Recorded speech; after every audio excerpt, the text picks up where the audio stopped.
अस्सलाम वालेकुम। Personal finance opinions YouTube channel में एक और वीडियो में आपको खुशामदीद। आज की ये वीडियो बड़ी इंटरेस्टिंग वीडियो है जिसमें मैं बात करूंगा कि मैंने एवेंसियन लिमिटेड यानी एवियन के शेयर्स में सरमायाकारी क्यों की, और इसके बारे में हम मज़ीद डिटेल्स देखेंगे कि इसकी फंडामेंटल्स क्या हैं, इस कंपनी ने पिछले एक साल में और पिछले 6 सालों में कैसा परफॉर्म किया, और वो कौन से इंपॉर्टेंट फैक्टर्स हैं या कौन से वो इम्पोर्टेंट पॉइंट्स हैं जिसको मैंने जहन में रखकर इसके अंदर इन्वेस्टमेंट की और उसका मुझे फ़ायदा हुआ। सबसे पहले अगर हम बुनियादी महरक़ात या बेसिक्स की बात करें कि एवियन में सरमायाकारी के लिए मेरे लिए एटलीस्ट अट्रैक्शन क्यों हुई, तो उसमें जो सबसे इम्पोर्टेंट चीज़ ये है कि कंपनी के स्ट्रॉन्ग फंडामेंटल्स और मुसलसल जो इसके अच्छे रिजल्ट्स हैं उसने मुझे इम्प्रेस किया। हम इस वीडियो में डिटेल में देखेंगे कि इसके फंडामेंटल्स कैसे स्ट्रॉन्ग हैं और इसके जो रिजल्ट्स हैं वो कैसे हैं। उसके बाद जो इम्पोर्टेंट चीज़ होती है वो ये होती है कि कंपनी का या किसी भी इन्वेस्टमेंट अपॉर्चुनिटी को जब आप अवेल करने लगते हैं तो उसका क्वांटिटेटिव एनालिसिस करने के साथ साथ आप उसका क्वालिटेटिव एनालिसिस भी करते हैं, जहां पर कंपनी के बिजनेस प्लान, उसके विजन और उसकी अप्रोच को भी देखा जाता है, और उसका जो बिजनेस मॉडल है उसके ऊपर आपने डिटेल में एनालिसिस और रिसर्च करनी होती है। तो एवीएन का जो बिजनेस प्लान है और उसका जो वीएन है और उनकी जो अप्रोच है उस अपने प्लान्स को एग्जीक्यूट करने में या अपने टारगेट्स को अचीव करने में, वो भी मुझे बहुत अट्रैक्ट किया उसने, और उसकी बेसिस पे भी मैंने डिसाइड किया कि I should invest in this company. इसको भी हम डिटेल में देखेंगे कि वो कौन सा बिजनेस प्लान है और कौन सा वीएन है जिसकी मैं बात कर रहा हूँ। उसके बाद नेचुरली कोई भी इन्वेस्टर होता है उसके लिए जो कैपिटल गेन या पोटेंशियल कैपिटल गेन है और जो डिविडेंड की मद में या बोनसेस की मद में पे आउट्स होते हैं, ये भी एक बड़ा फैक्टर होता है किसी भी कंपनी के अंदर इन्वेस्टमेंट के हवाले से। तो एवीएन के केस में ये भी एक अट्रैक्शन है कि इसमें कैपिटल गेन भी आपको अच्छा मिल रहा होता है और इसके साथ साथ इसके डिफरेंट किस्म के पे आउट्स भी आपको मिल रहे होते हैं। ये भी वो चीज़ है जिसको हम आज इस वीडियो में डिटेल में डिस्कस कर लेंगे। सबसे पहले हम कंपनी की 2021 की एनुअल रिपोर्ट की बेसिस पे इसकी अगर परफॉर्मेंस देखें और इसके ऑपरेटिंग रिजल्ट्स देखें तो आप देख सकते हैं कि 2020 के मुकाबले में 2021 में इनके रेवेन्यू में जो इजाफा है वो 10% है। 6.4 बिलियन से 7.1 बिलियन पे इनका रेवेन्यू चला गया। जबकि अगर हम प्रॉफिट बिफोर टैक्स की बात करें तो वहाँ पर भी आपको 49% की वेरिएशन यानी कि इंक्रीज नज़र आ रहा है, जो कि बहुत बड़ा नंबर है। और ये इस चीज़ को इंडिकेट करता है कि कंपनी अपनी सेल्स को बहुत अच्छी तरह से बढ़ा रही है। और प्रॉफिट आफ्टर टैक्स की अगर हम बात करें तो वहाँ पर आपको 53% गेन नज़र आ रहा है 2020 के मुकाबले में 2021 में। 1.04 बिलियन से 1.6 बिलियन पे इनका प्रॉफिट आफ्टर टैक्स चला गया है, जो कि एक बहुत ही हौसला अफजा बात है। अगर हम बजाय 2 सालों के अगर हम पिछले मजीद 5 सालों को देखें, 2016 से लेके 2021 तक के हम ट्रेंड देखें इनके रेवेन्यू के, तो आप देख सकते हैं कि 2.06 बिलियन से लेके इन्होंने 7.1 बिलियन तक का एक लंबा सफ़र जो है वो अबूर किया है। और थ्रू आउट आप देख सकते हैं कि एक अपर ट्रेंड आपको नज़र आ रहा है 2017 के मुकाबले में, 2018, फिर 19, 20, 21, हर साल जो इनका रेवेन्यू है उसके अंदर आपको इंक्रीज नज़र आ रहा है, which is very good and positive point to be considered when you are going to invest in a company. उसके बाद अगर हम इनके प्रॉफिट आफ्टर टैक्स का 2016 से 2021 तक का जायजा लें तो वहां पर भी आप देख सकते हैं कि 2016 में इनका जो प्रॉफिट आफ्टर टैक्स था वो 333 मिलियन था, लेकिन 2021 में ये बढ़कर 1.6 बिलियन तक पहुंच गया। और ये आप देख सकते हैं कि एक कंटिन्यूसली पॉजिटिव ट्रेजेक्ट्री आपको नज़र आ रही है और इनका जो प्रॉफिट है आफ्टर टैक्स वो मुसलसल बढ़ता ही जा रहा है। तो किसी भी कंपनी के अंदर अगर मुसलसल 5 साल तक उसके रेवेन्यू के अंदर, उनके प्रॉफिट्स के अंदर आपको इजाफा ही नज़र आ रहा हो तो that is considered as a very positive sentiment, और ये एक इंडिकेशन होती है कि कंपनी राइट डायरेक्शन में विद द राइट अप्रोच जा रही है और इनका जो बिजनेस है वो सस्टेनेबल बिजनेस है और वो बेहतर तरीके से अपने बिजनेस को आगे बढ़ा रहे हैं। अगर हम इनके पे आउट्स के बारे में देखें तो आप देख सकते हैं कि 2017 से लेके अगर हम 2021 तक देखें तो हर साल इस कंपनी ने या तो डिविडेंड या बोनस या फिर दोनों चीज़ें आपको दी हैं। 2017 में इस कंपनी ने 22.5% डिविडेंड दिया with a face value of 10, जबकि 2018 में आप देख सकते हैं कि इस कंपनी ने डिविडेंड तो नहीं दिया लेकिन इन्होंने 40% बोनस शेयर्स दिए। इसी तरह 2019 में भी इन्होंने 10% बोनस शेयर्स दिए, जबकि 2020 में इन्होंने 10% डिविडेंड के साथ साथ 20% बोनस शेयर्स भी दिए, और 2021 में रिसेंटली इन्होंने 10% डिविडेंड और 25% बोनस शेयर्स दिए। तो एक कंटिन्यूस आपको पे आउट नज़र आ रहा है कि आपको either in the form of bonus shares और in the form of the dividend कुछ ना कुछ पे आउट मिलता रहता है। तो डेफिनेटली अगर एक कंपनी अच्छा अर्न कर रही है तो उस जो अर्निंग कर रही है उसको अपने बिजनेस के ऊपर भी ग्रोथ के लिए लगा रही है और साथ साथ अगर अपने शेयर होल्डर्स को भी दे रही है दैट्स समथिंग रियली पॉजिटिव। अब हम चलते हैं इसके एनुअल रिपोर्ट के अंदर से देखते हैं कि इसकी जो पिछले 6 साल हैं उसके हवाले से डिफरेंट रेशोज और जो डिफरेंट नंबर्स हैं वो क्या कहते हैं। अब हम चलते हैं इस कंपनी की एनुअल रिपोर्ट में 6 years at a glance section में, जिसमें इन्होंने 6 साल की डिफरेंट रेशोज के बारे में डिटेल से हमें नंबर दिए हैं। सबसे पहले अगर हम प्रॉफिटेबिलिटी रेशोज में जाएं तो ग्रॉस प्रॉफिट रेशो आप देखें कि इनकी अगर 2016 से लेके 2021 तक हम ग्रॉस प्रॉफिट रेशो देखें तो हमें मुसलसल ये रेशो 30 के आसपास नजर आ रही है। ग्रॉस प्रॉफिट रेशो 30 का मतलब ये है कि जो इनका रेवेन्यू है उसमें से अगर कॉस्ट ऑफ सेल्स या कॉस्ट ऑफ गुड्स सोल्ड को हम निकालें तो जो इनके पास उसके बाद ग्रॉस प्रॉफिट बनता है वो ऑलमोस्ट अगर 100 रुपए की ये रेवेन्यू है तो उसमें से तकरीबन 70 रुपया इनका कॉस्ट है, जबकि 30 या उसके आसपास इनका मुसलसल ये कंसेक्यूटिवली इसी के आसपास इनकी ग्रॉस प्रॉफिट रेशो आ रही है। सो कंपनी अगर अपनी ग्रॉस प्रॉफिट रेशो को मेंटेन कर रही है और उसके अंदर आप देख सकते हैं कि कुछ ईयर्स के अंदर इसका पॉजिटिव ऊपर भी गया है और कुछ में थोड़ा सा नीचे, लेकिन ओवरऑल अगर हम देखें तो 30 के आसपास इनका ग्रॉस प्रॉफिट रेशो रहा है, जो कि एक अच्छा नंबर कहलाएगा बीइंग अ टेक्नोलॉजी कंपनी। उसके बाद अगर हम ऑपरेटिंग रिजल्ट्स रेशो देखें तो यहाँ पर आप देख सकते हैं कि 22% 2016 में, जबकि 2021 में इनका 26%। तो यहाँ पर भी आप ऑपरेटिंग रिजल्ट्स की रेशो भी इन्होंने एक मेंटेन रखी हुई है एक खास नंबर के against. So this is something positive. उसके बाद प्रॉफिट बिफोर टैक्स अगर हम देखें तो 2016 में इनका 19% प्रॉफिट बिफोर टैक्स था, जबकि उसके बाद अगर आप बकिया साल में भी देखें तो 21%, 22%, 20%, 18% और 25%। तो ओवरऑल हम यहाँ पे देख सकते हैं कि कंपनी मुसलसल एक बेहतर परसेंटेज के साथ प्रॉफिट गेन कर रही है बिफोर टैक्स, जबकि जो नेट प्रॉफिट होता है या प्रॉफिट आफ्टर टैक्स होता है वहां पर भी आप देख सकते हैं कि ये हमेशा इनका डबल डिजिट में रहा है, 60 बल्कि 15% से ऊपर ही रहा है। 2016 में ये 16% था, जबकि लेटेस्ट अगर हम देखें 2021 में तो ये 22% पे चला गया, जो कि हाईएस्ट इन नंबर्स है। इसका मतलब है कि कंपनी ने लास्ट ईयर जो अपना प्रॉफिट गेन किया है आफ्टर टैक्स वो पिछले तमाम सालों से ज्यादा है, और ओवरऑल इसकी एक पॉजिटिव इंडिकेशन है कि फ्यूचर में भी हम एक्सपेक्ट कर सकते हैं कि कंपनी जिस तरह के बिजनेस को लेके चल रही है, जिस तरह की एक्सपेंशन कर रही है, जिस तरह की पार्टनरशिप्स कर रही है, तो we can expect in future their profit might go even further in terms of the percentages. अगर हम रिटर्न ऑन कैपिटल देखें तो यहाँ पर भी आपको आप देख सकते हैं कि 19% इन 2016, जबकि 22% इन 2021। और इसके बाद अगर हम इनकी इंटरेस्ट कवरेज रेशो देखें तो हम देख सकते हैं कि वहाँ पर भी आपको पॉजिटिव नंबर्स नजर आ रहे हैं 8.9, जबकि हम 2021 में देखें तो 15.1। इंटरेस्ट कवरेज रेशो ये बताती है कि कंपनी अपने जो इसने इंटरेस्ट पे करने होते हैं लोन्स वगैरह के ऊपर उनको कवर करने के लिए कितनी बेहतर पोजीशन में है। तो 15 टाइम्स अगर ये उसको पे करने की पोजीशन में है तो which means the company has very strong fundamentals, और इनकी जो ग्रोथ है वो बता रही है कि इनको अपने जो इंटरेस्ट हैं उनको पे करने में किसी किस्म की कोई प्रॉब्लम नहीं है।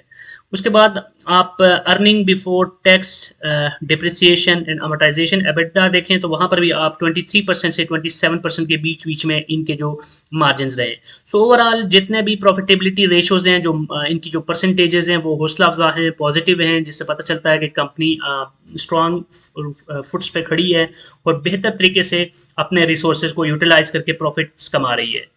इनकी ग्रोथ रेशोज को अगर हम देखें तो नेट सेल्स आप देख सकते हैं कि ये भी इनकी 26% थी 2016 में, जबकि इसमें आप देख सकते हैं कि जो 2021 में है उसमें जो नेट सेल्स में इजाफा है वो 10% है, जो कि कम है।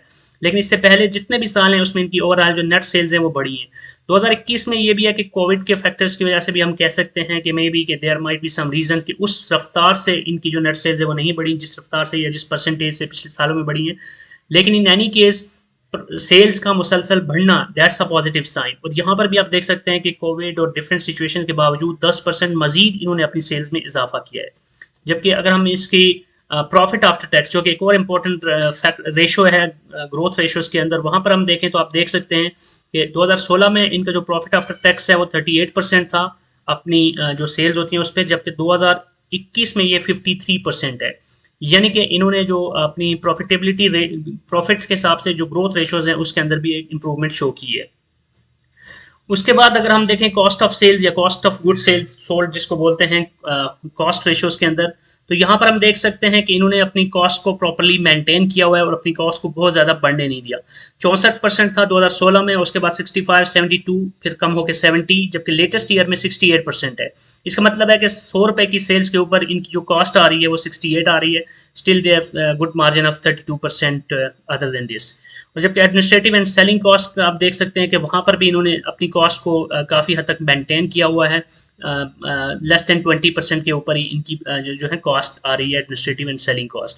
जबकि फाइनेंशियल कॉस्ट को आप देख सकते हैं कि इन्होंने 2% या 3% के ऊपर मेंटेन रखा हुआ है। इसके बाद रिटर्न टू शेयर होल्डर्स, इसमें अगर हम देखें तो return on equity after tax, इस नंबर को अगर हम देखें तो 16% इन 2016, जबकि 2021 में 21%। तो यहाँ पर भी आप देख सकते हैं कि कंसिस्टेंटली अपने नंबर्स के ऊपर इन्होंने कंट्रोल रखा हुआ है और 21% रिटर्न ऑन इक्विटी अगर आफ्टर टैक्स आ रही है तो that's a good number from 2021। जबकि EPS which is the important point for the share holders, वहाँ पर आप देख सकते हैं अगर हम बेसिक ईपीएस की बात करें तो 2021 में इनका ईपीएस पिछले तमाम सालों से ज़्यादा है और एक कंटिन्यूस आपको एक पॉजिटिव ट्रेजेक्ट्री नजर आ रही है। 2.51 था 2016 में, जबकि 2021 तक अगर देखें तो ये बढ़ते हुए 4.26, उसके बाद 2018 में थोड़ा सा कम नजर आ रहा है 3.62, लेकिन ओवरऑल अगर हम देखें तो 2021 में इनका 7.38 पर चला गया है। तो अर्निंग पर शेयर भी, जो इनकी सेल्स इंक्रीज हो रही हैं, अर्निंग्स इंक्रीज हो रही हैं, तो अर्निंग पर शेयर भी इंक्रीज हो रही है। So overall this is a positive thing. तो ये कुछ ऐसी चीज़ें हैं जिनको आपने कंसीडर करना है किसी भी कंपनी के बारे में जब आप एनालाइज करते हैं, तो उस वो कंपनी किस तरह प्रॉफिट्स कमा रही है, किस तरह उन प्रॉफिट्स को बेहतर तरीके से फ़ायदा पहुंचा रही है इन terms of dividends, in terms of पे आउट्स और इन terms of overall companies growth. ये सारी चीज़ें आपने देखनी होती हैं किसी भी कंपनी में इन्वेस्टमेंट से पहले। इसकी प्राइस टू अर्निंग रेशो अगर हम देखें तो वहाँ पर आप 2016 में इनकी, और 2016 से 21 तक अगर हम तमाम सालों की देखें, price to earning ratio which basically tells us if a company is price is undervalued, fair valued or overpriced। तो यहाँ पे आप देख सकते हैं कि इनकी जो ईपीएस जो कि बड़ी है, इसलिए इनकी 2020 से 2021 तक जो इनकी प्राइस टू अर्निंग रेशो है वो कम हुई है। प्राइस टू अर्निंग रेशो कम होना पॉजिटिव साइन है, इसका मतलब है कि आपको बेहतर प्राइस के ऊपर ये शेयर मिल रहा है इस वक्त। तो अभी इसकी जो recently for different factors and various reason, as of now जिस वक्त मैं ये वीडियो बना रहा हूँ, तो इस कंपनी के शेयर की प्राइस काफ़ी नीचे आई हुई है, which is a good investment opportunity as well in my opinion. आप देख सकते हैं कि इसकी price to earning ratio in 2021 12.35 थी। तो प्राइस टू अर्निंग रेशो अगर आपने इसकी कंपेयर करनी है तो इस सेक्टर की जो दीगर कंपनीज हैं उसकी प्राइस टू अर्निंग रेशो के साथ कंपेयर करके तभी आप बेहतर तौर पर बता सकते हैं कि कौन सी कंपनी अंडर वैल्यूड है, फेयर प्राइस्ड है या ओवर प्राइस्ड है। जबकि इसके डिविडेंड पर शेयर की अगर हम बात करें तो 2016 से लेकर 2021 तक, जैसे हम पहले भी बात कर चुके हैं, कि ये कंपनी हर साल या तो डिविडेंड देती रही है या बोनस देती रही है। तो डिविडेंड पर शेयर अब देख सकते हैं कि इन्होंने सबसे ज़्यादा जो परसेंटेज है वो 2017 में दिया है 22.5, लेकिन बाकी सालों में भी इन्होंने 10% डिविडेंड दिया है SY 18 और 19 के, जिसमें सिर्फ बोनस दिया है। जबकि डिविडेंड के साथ साथ इनकी अच्छी बात यह है कि ये बोनस शेयर भी देते रहते हैं। उसके बाद और भी आप यहाँ पर रेशोज़ देख सकते हैं। अगर हम यहाँ पे मोटी मोटी रेशोज़, जो इंपॉर्टेंट रेशोज़ हैं, उनको अगर हम देखें तो अब यहाँ पे मार्केट वैल्यू की बात हो रही है। Market value at the start of the year 92.85, market value at the end of the year 91.12 और highest value during the year 139 and lowest 73। यानी कि 73 और 139 के बीच में इसका शेयर ट्रेड करता रहा है पूरे साल के बीच में 2021 में।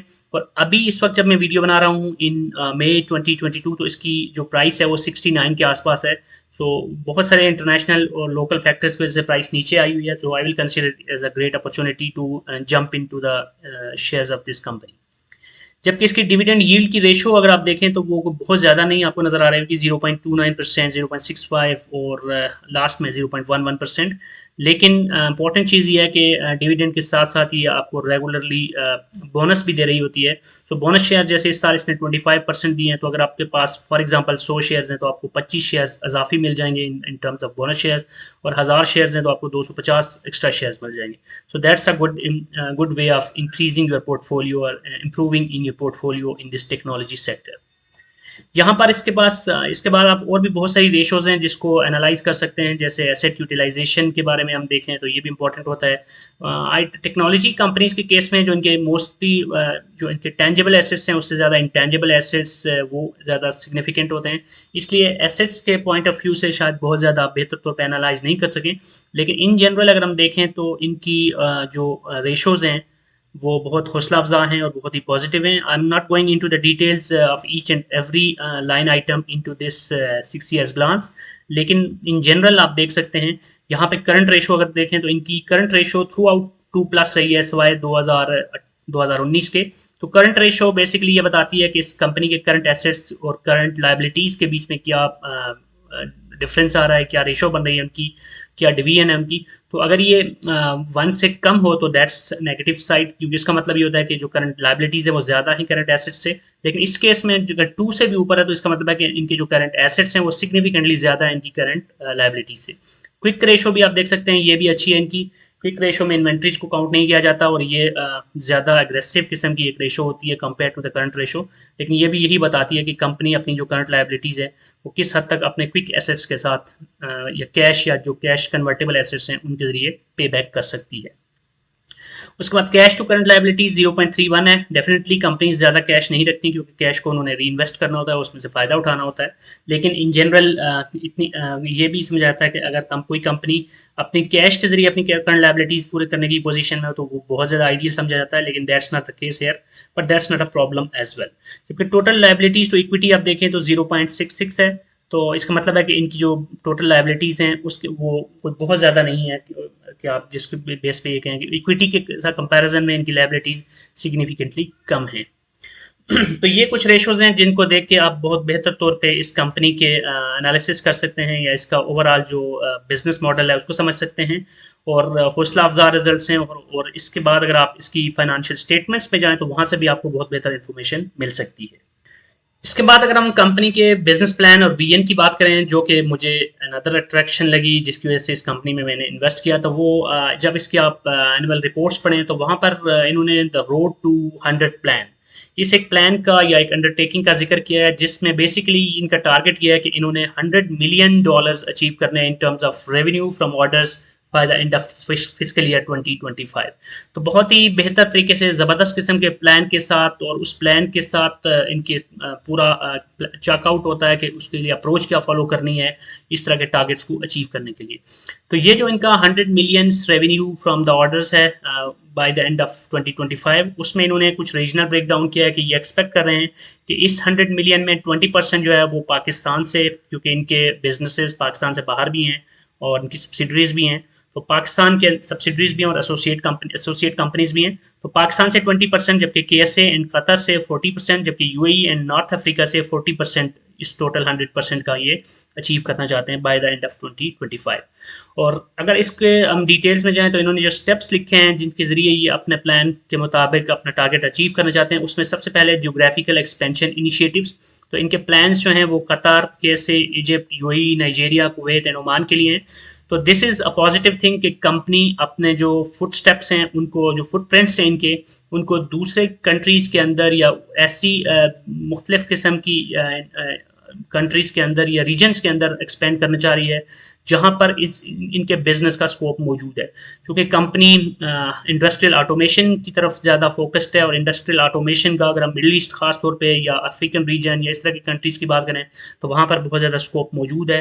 तो ये कंपनी उन इलाकों के अंदर या उन रीजन्स के अंदर अपने बिजनेस को एक्सपेंड कर रही है। इसने ऑलरेडी वहाँ पर कुछ एक्सपेंशन कर लिए हैं, जैसे इन्होंने अपनी एक सब्सिडरी कायम की है सऊदी अरेबिया में, इसी तरह कतर के अंदर इनका सेटअप है और बाकी मुल्कों के अंदर भी ये बहुत बेहतर तरीके से अपने बिजनेस को एक्सपेंड कर रहे हैं। एक्सपेंडिंग प्रोडक्ट वर्टिकल्स, तो अपनी प्रोडक्ट्स की अगर इनकी नीश देखी जाए तो वहाँ पर भी ये oil and gas, infrastructure, facilities and FMCs, तो इसके अंदर भी अपनी प्रोडक्ट्स बढ़ाना चाह रहे हैं और वहाँ पर अपनी ग्रोथ इंक्रीज़ करना चाह रहे हैं और उस ग्रोथ के ज़रिए ये अपना जो टारगेट है 100 मिलियन का उसको अचीव करना चाह रहे हैं। जबकि इनकी इस स्टेप्स के अंदर जो नेक्स्ट पॉइंट है वो है सीमलेस सोल्यूशन डिलीवरी। तो relaunch of IX engineering operation with realignment of project execution topology. तो बेसिकली ये अपनी अप्रोच के अंदर भी इम्प्रूवमेंट और इंजीनियरिंग ऑपरेशंस के अंदर जो रीअलाइनमेंट है वो भी करना चाह रहे हैं।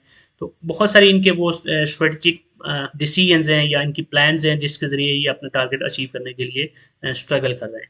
जबकि establishment of an HR factory, train, nurture and develop ready to deploy resources.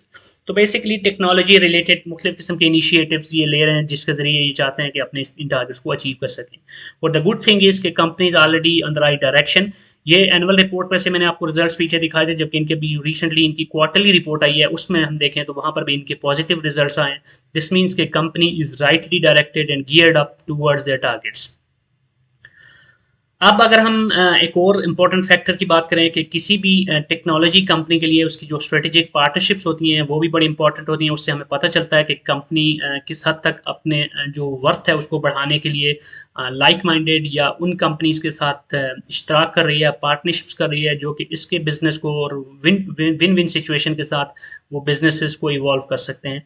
तो इस केस में देखें तो इस कंपनी की बहुत सारी स्ट्रेटेजिक पार्टनरशिप्स हैं। मैंने सारी यहाँ पर मेंशन नहीं की, लेकिन इसमें कुछ मोटी मोटी मैंने यहाँ मेंशन की है, जैसे सीमेंस है, एंड्रेस हाउजर है, सैमसंग CNT, डॉवर फ्यूलिंग सोल्यूशन और सिस्को टेक्नोलॉजी। तो इन मुख्तलिफ कंपनीज के साथ मुख्तलिफ रीजन्स में, फॉर एग्जांपल रियाद मेट्रो के केस में इनकी कुछ कंपनीज के साथ पार्टनरशिप्स हैं। इसी तरह पाकिस्तान के अंदर और पाकिस्तान से बाहर जो बिजनेसेस हैं उसमें इन्होंने साइबर सिक्योरिटी के केस में जैसे इन्होंने सिस्को टेक्नोलॉजीज के साथ पार्टनरशिप्स कर रखी हैं। इसी तरह जो इनकी एक सब्सिडरी है ऑक्टोपस, उसकी भी पार्टनरशिप्स मौजूद हैं। और बेसिकली ये कंपनी बहुत अच्छे तरीके से अपने बिजनेस गोल्स को अचीव करने के लिए जो भी किसी भी फील्ड की जो एक्सपर्ट कंपनीज होती हैं जो उस फील्ड के अंदर इनके बिजनेस को या इनकी जो अप्रोच है उसको असिस्ट कर सकती हैं, एड कर सकती हैं, तो उनके साथ बहुत अच्छे तरीके से पार्टनरशिप भी कर रही है। और इंडस्ट्रियल ऑटोमेशन के अंदर जैसे एंडरसन हाउजर एक बड़ा नाम है, तो उसके साथ इनकी पार्टनरशिप्स हैं। तो बेसिकली बहुत ही ज़बरदस्त एक स्ट्रेटजी के साथ ये कंपनी आगे बढ़ रही है। और ये कुछ रीजंस थे जिसकी बेसिस पे मेरा ये डिसीजन था कि I should go and invest in this company, और इस कंपनी के शेयर्स मैंने लिए। और अब तक ये है कि ये वो कंपनी है कि जिसके अंदर अगर मुल्की हालात की वजह से या कुछ इंटरनेशनल फैक्टर्स की वजह से अगर ओवरऑल मार्केट डाउन भी आती है तो आई एम नॉट कंसर्न। एंड मुझे ये एक्सपेक्टेशंस होती हैं कि चूँकि कंपनी स्ट्रॉन्ग फंडामेंटल्स पे है, इनका बिजनेस अच्छा है, उनकी बिजनेस प्लान्स अच्छे हैं, और जो इनका विजन है वो अट्रैक्टिव है, इसलिए हार्ड टाइम्स के अंदर भी ये कंपनी बेहतर परफॉर्म करेगी और इनके जो रिजल्ट्स आएंगे उसकी बेसिस पे जो इसके अंदर इन्वेस्टमेंट्स हैं वो मेरी फ्रूटफुल होंगी। तो ये थी मेरी आज की वीडियो जिसमें मैंने एवीएन के मुतालिक डिटेल में आपसे बात की। तो this is purely my opinion and my own investment approach. तो आपके लिए इसको आप इन्वेस्टमेंट एडवाइस ना लीजिएगा, बल्कि आई विल सजेस्ट कि आप अपनी तौर पे भी रिसर्च करें और based on your on interest, based on your on preferences आप अपनी इन्वेस्टमेंट्स करें। Thank you very much. और हाँ, अगर आपको ये वीडियो पसंद आई है और आपका कोई भी फीडबैक है तो आप कमेंट सेक्शन में लिख सकते हैं। चैनल को सब्सक्राइब कीजिएगा और इस वीडियो को लाइक कीजिएगा। थैंक्स।